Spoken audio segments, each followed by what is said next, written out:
আলাইনা মিনাল মা, ও জান্নাতি ভাইরা আমাদের উপর একটু দয়া করে জান্নাত থেকে পানি ঢেলে দাও। আও মিম্মা রাযাকাকুমুল্লাহ, অথবা জান্নাতে তোমাদেরকে যেই নিয়ামতপূর্ণ খাবার দান করেছে, ও জান্নাতি ভাইরা আমাদেরকে একটু খাবার আমাদের উপর ঢেলে দাও। এই আবদার তারা করবে, তারা ফকিরের মতো।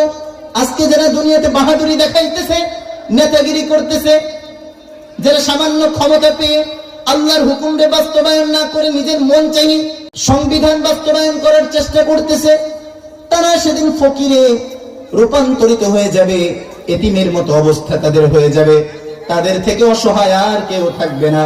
আজকের নেতারা সেদিন হয়ে যাবে এতিম। তারা বলবে, ও জান্নাতি ভাইরা আমাদেরকে একটু পানি দাও, একটু খাবার দাও। জান্নাতীরা কি উত্তর দিবে? কোরআন আমাদেরকে আজকেই জানিয়ে দিয়েছে। ক্বালু, জান্নাতীরা বলবে, ইন্নাল্লাহা হাররামাহুমা আলাল কাফিরিন।